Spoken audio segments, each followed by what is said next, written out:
Bon, je dirais qu'on a été déçus. On a été déçus parce que on a vu que, bon, ils sont dans leur rôle, dans tous les cas, ils sont dans leur rôle, mais on a constaté que le gouvernement a envoyé des ministres venir défendre l'indéfendable. On aurait pu dire, on s'est trompé certainement sur la forme et que le problème de fond existe.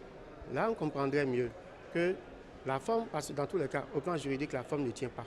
Ça viole les dispositions de la Constitution, ça viole la loi 1901 et il ne revient pas à un gouvernement de définir les conditions de jouissance de l'article 25 de la Constitution. C'est des gens qui ne m'ont pas convaincu. Et je me suis dit, les gens sont venus pour une exposition. L'exposé, c'était entre 3 ministres, conclu par M. Djogbenou. Mais en tant que journaliste, si quelque chose ne m'a pas convaincu, ça là, ceux qui vont me lire, je ne peux pas les convaincre à leur tour aussi.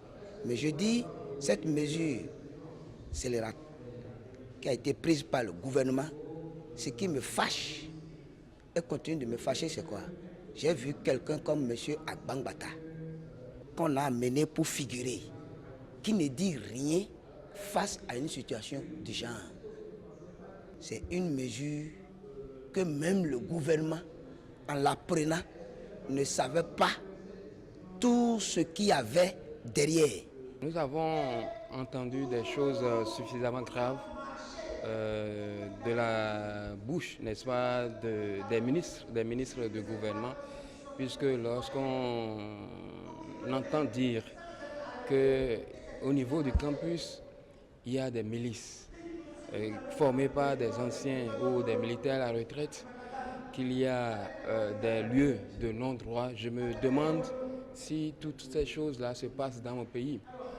Tout porte à croire que le campus aujourd'hui, sinon les universités publiques, constituent un pays dans un autre pays. Lorsqu'on dit, par exemple, qu'on a vu des militaires formés, des milices, c'est des choses suffisamment graves et en principe, dans un état sérieux, le lendemain, on devrait, n'est-ce pas, mettre la main sur ceux qu'on dit être à la tête de ces genres de choses. Je peux dire simplement que le gouvernement a encore un travail à faire au niveau des décisions.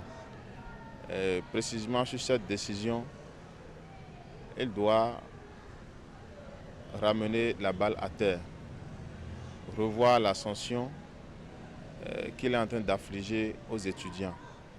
Parce que, en réalité, dans la vie universitaire et dans toute association, il faut qu'on accepte la contradiction.